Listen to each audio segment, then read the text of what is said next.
നമ്മുടെ ഈ ഭൂമിയിൽ തുടക്കം മുതൽ ഏതാണ്ട് 5 ബില്യൺ സ്പീഷീസുകളിലുള്ള ജീവജാലങ്ങൾ ഇവിടെ നിലനിന്നിട്ടുണ്ട്. അവയിൽ 99.9% ജീവജാലങ്ങളും ഇതിനകം തന്നെ അപ്രത്യക്ഷമായി. അവയ്ക്ക് വംശനാശം സംഭവിച്ചു. അതായത് അവയൊന്നും തന്നെ ഇപ്പോൾ ഭൂമിയിൽ എക്സിസ്റ്റ് ചെയ്യുന്നില്ല. എക്സ്റ്റിങ്ഷൻ അഥവാ വംശനാശം എന്നത് വളരെ ഭയാനകമാണെങ്കിലും അതും പ്രകൃതിയുടെ ഒരു ഭാഗമാണ്. പക്ഷേ ഒരിക്കൽ വംശനാശം സംഭവിച്ച ഏതെങ്കിലും ഒരു ജീവിവർഗത്തെ നമുക്ക് തിരികെ കൊണ്ടുവരാൻ സാധിക്കുമോ? അതെ, ഒരു അമേരിക്കൻ സ്റ്റാർട്ടപ്പ് ഇതാ ലോകത്ത് ആദ്യമായി വംശനാശം സംഭവിച്ച ഒരു ജീവിവർഗത്തെ തിരികെ കൊണ്ടുവന്നിരിക്കുന്നു. അത് ഒരു സാധാരണ ജീവിവർഗമല്ല. ഒരു കാലത്ത് വടക്കേ അമേരിക്കയിൽ വിഹരിച്ചിരുന്ന ഒരു ടോപ്പ് പ്രെഡേറ്ററായ ചെന്നായ്ക്കളുടെ ഒരു ഇനത്തെയാണ് അവർ തിരികെ കൊണ്ടുവന്നിരിക്കുന്നത്. അതിൻ്റെ പേരാണ് ഡയർ വോൾഫ്. ഏകദേശം 12,500 വർഷങ്ങൾക്ക് മുമ്പ് ഈ ഭൂമുഖത്ത് നിന്ന് പൂർണ്ണമായും നശിച്ചവയാണ് ഈ ഡയർ വോൾഫ്. അവയാണ് ഇപ്പോൾ തിരിച്ചെത്തിയിരിക്കുന്നത്. അത് എങ്ങനെ സംഭവിച്ചു? ഈ ഡി എക്സ്റ്റിങ്ഷനെ കുറിച്ചാണ് നമ്മുടെ ഇന്നത്തെ വീഡിയോ. ഇതാണ് നമ്മുടെ ഡയർ വോൾഫിൻ്റെ ഓരിയിടൽ. 12,500 വർഷത്തിലേറെയായി നമ്മൾ ഈ ശബ്ദം കേൾക്കുന്നത് ഇപ്പോഴാണ്. American biotechnology and genetic engineering കമ്പനിയായ കൊളോസൽ ബയോസയൻസസ് ആണ് ഈ മൈൽ സ്റ്റോൺ ഇപ്പോൾ അച്ചീവ് ചെയ്തിരിക്കുന്നത്. ഇതേ കമ്പനി തന്നെ മാമത്ത്, ഡോഡോ, ടാസ്മാനിയൻ ടൈഗർ എന്നീ വംശനാശം സംഭവിച്ച ജീവികളെയും പുനരുജ്ജീവിപ്പിക്കാൻ ശ്രമിക്കുന്നുണ്ട്. കഴിഞ്ഞ മാസം മാമത്തിൻ്റെ DNA ഉപയോഗിച്ച് ഒരു ജനറ്റിക്കലി മോഡിഫൈഡ് ലബോറട്ടറി മൗസിനെ സൃഷ്ടിക്കാൻ അവർ ശ്രമിച്ചിരുന്നു. എന്തായാലും ഇപ്പോൾ അവർ 3 ഡയർ വോൾഫ്സിനെ സൃഷ്ടിച്ചിരിക്കുകയാണ്. സ്നോയി വൈറ്റ് പപ്പീസായ അവ മിക്ക വോൾഫ് പപ്സും ചെയ്യുന്ന കാര്യങ്ങളൊക്കെയാണ് ചെയ്യുന്നത്: ഹൗളിങ്, നാപ്പിംഗ്, ചേസിങ് ആൻഡ് ടസ്ലിംഗ്. പക്ഷേ അവ ഭൂമിയിലുള്ള മറ്റ് വോൾഫ് പപ്സിനെ പോലെയല്ല. അവ ഒരു ഹൈടെക് ചലഞ്ചിൻ്റെ റിസൾട്ടാണ്. അഡ്വാൻസ് ടൂൾസും ആൻഷ്യൻ DNA ഉപയോഗിച്ച് അവയുടെ ജനിതക ഘടന ഹാക്ക് ചെയ്യപ്പെട്ടിരിക്കുന്നു. ഗെയിം ഓഫ് ത്രോൺസ് എന്ന പോപ്പുലർ TV സീരീസിലെ ഡയർ വോൾഫ്സിൽ നിന്നും പ്രചോദനം ഉൾക്കൊണ്ടുകൊണ്ടാണ് ഇവയുടെ DNA ചെയ്തിരിക്കുന്നത്.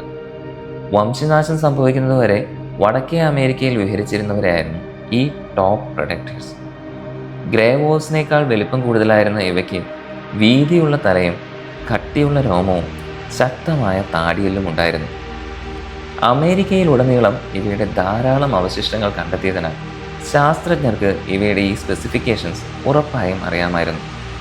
അങ്ങനെയാണ് ഈ സ്പീഷീസിനെ ഡി എക്സ്റ്റിങ്ക്റ്റ് ചെയ്യാൻ കൊളോസൽ ബയോസയൻസസിന് അവസരം ലഭിക്കുന്നത്. അവർ DNA എക്സ്ട്രാക്ട് ചെയ്തെടുത്ത് 2 ഡയർ വോൾഫ് ഫോസിലുകളിൽ നിന്നായിരുന്നു. ഒന്ന് 72,000 വർഷം പഴക്കമുള്ള ഒരു തലയോട്ടിയിൽ നിന്നും 2 13,000 വർഷം പഴക്കമുള്ള ഒരു പല്ലിൽ നിന്നും. ഇവയുപയോഗിച്ച് അവർ സെറ്റ്സ് ഓഫ് ജനറ്റിക് ഇൻഫർമേഷൻസ് നിർമ്മിച്ചു. പിന്നീട് ജീൻ എഡിറ്റിംഗ് ഉപയോഗിച്ചുകൊണ്ട് ഈ പ്രീ ഹിസ്റ്റോറിക് വോൾസിൻ്റെ ക്ലോസസ്റ്റ് ലിവിങ് റിലേറ്റീവായ ഗ്രേ വോൾസിൻ്റെ കോശങ്ങളിൽ മാറ്റം വരുത്തി. ബേസിക്കലി ചില ഗ്രേ വോൾഫ് ജീൻ വേരിയൻസ് എടുത്ത് പകരം ഡയർ വോൾസുമായി ബന്ധപ്പെട്ട സ്വഭാവവിശേഷങ്ങൾ റീപ്ലേസ് ചെയ്തു. ഇത് ഡയർ വോൾസുകളുടെ എംബ്രയോ സൃഷ്ടിക്കാൻ സഹായിച്ചു. പിന്നീട് അവയെ സറഗേറ്റ്സ്, മിക്സഡ് ബ്രീഡ്, പ്രത്യേകിച്ച് ലാർജ് ഡൊമസ്റ്റിക് ഡോഗ്സിലേക്ക് മാറ്റി. കാരണം വോൾസിൻ്റെ ബ്രീഡിങ്ങിനേക്കാൾ വളരെ നന്നായി ഡോഗ്സിൻ്റെ ബ്രീഡിംഗ് മനസ്സിലാക്കാമായിരുന്നു. എന്തായാലും അതിൻ്റെ ഫലമായി 2024 ഒക്ടോബറിൽ 2 മെയിൽ ഡയർ വോൾഫ് പപ്സും 2025 ജനുവരിയിൽ ഒരു ഫീമെയിൽ പപ്പും ജനിച്ചു. ഇതൊരു സയൻറ്റിഫിക് മൈൽ സ്റ്റോൺ ആയിരുന്നിട്ടും ഇത് നിരവധി ചോദ്യങ്ങൾ ഉയർത്തി. അവർക്ക് ജനിതക മാറ്റം വരുത്തിയ ചെന്നായ്ക്കളെ കിട്ടിയിട്ടുണ്ടാകാം. പക്ഷേ ഇതൊരു ഡി എക്സ്റ്റിങ്ഷൻ തന്നെ ആണോ എന്ന് ചില ശാസ്ത്രജ്ഞർ സംശയിക്കുന്നു. കാരണം ജീനോമിൻ്റെ ഭൂരിഭാഗവും ഡയർ വോൾഫിൻ്റേതല്ല, മറിച്ച് ഗ്രേ വോൾഫിൻ്റേതാണ്. അപ്പോൾ ശരിക്കും അതൊരു ഡയർ വോൾഫാണോ അതോ സ്ലൈറ്റ്ലി മോഡിഫൈഡ് ഗ്രേ വോൾഫാണോ? ചില ക്രിട്ടിക്സ് ഈ പപ്സിനെ കുറിച്ച് ആശങ്കാകുലരാണ്. 10 അടി ഉയരമുള്ള വേലി കെട്ടി അടച്ചിരിക്കുന്ന ഒരു അജ്ഞാത സ്ഥലത്താണ് അവയെ ഇപ്പോൾ താമസിപ്പിക്കുന്നത്. ഡ്രോണുകളും സുരക്ഷാ ഗാർഡുകളും അവയെ നിരന്തരം നിരീക്ഷിക്കുന്നുണ്ടെങ്കിലും അവ ശരിക്കും ഒറ്റയ്ക്കാണ്. അവരുടെ മാതാപിതാക്കൾ അവരെ വേട്ടയാടാൻ പഠിപ്പിക്കുന്ന പ്രായത്തിലാണ് ഇപ്പോഴവരുള്ളത്. പക്ഷേ അതും അവർക്ക് കിട്ടുന്നില്ല. അവയെ എന്ത് രോഗങ്ങൾ പിടികൂടാമെന്നോ അവ എങ്ങനെ പകർത്തുമെന്നോ ശാസ്ത്രജ്ഞർക്ക് വളരെ കുറച്ചേ അറിയൂ. ജനറ്റിക് എഞ്ചിനീയറിംഗ് എന്നത് ശരിക്കും ഒരു അജ്ഞാത മേഖലയാണ്. ഡോളി എന്ന ആടിനെ ക്ലോൺ ചെയ്തിട്ട് ഏകദേശം 3 പതിറ്റാണ്ടുകളായി. പക്ഷേ ക്ലോൺ ചെയ്ത മറ്റു മൃഗങ്ങൾക്ക് ഇപ്പോഴും organ defects, premature ageing, immune system issues തുടങ്ങിയ പ്രശ്നങ്ങളുണ്ട്. സറഗേറ്റ്സായി ഉപയോഗിക്കുന്ന മറ്റു മൃഗങ്ങളെയും ഇത് അപകടത്തിലാക്കുന്നു. ഡി എക്സ്റ്റിങ്ഷൻ എന്ന ആശയത്തെയും വിമർശകർ ചോദ്യം ചെയ്യുന്നുണ്ട്. 2021 സ്ഥാപിതമായതിനു ശേഷം കൊളോസൽ ബയോസയൻസസ് കുറഞ്ഞത് $435 മില്യൺ സമാഹരിച്ചിട്ടുണ്ട്. വൻ തുകകൾ സ്വരൂപിക്കുകയും എക്സ്റ്റിങ്ഷൻ തടയാൻ ശ്രമിക്കുകയും ചെയ്യുന്ന കമ്പനി ഇത് മാത്രമല്ല. അപ്പോൾ ഈ പണം ലിവിങ് അനിമൽസിനെ സേവ് ചെയ്യാൻ കഴിയുന്ന പ്രോജക്ട്സിൽ നിക്ഷേപിക്കുന്നതല്ലേ നല്ലത് എന്നൊരു ചോദ്യവും ഉയർന്നു വരുന്നുണ്ട്.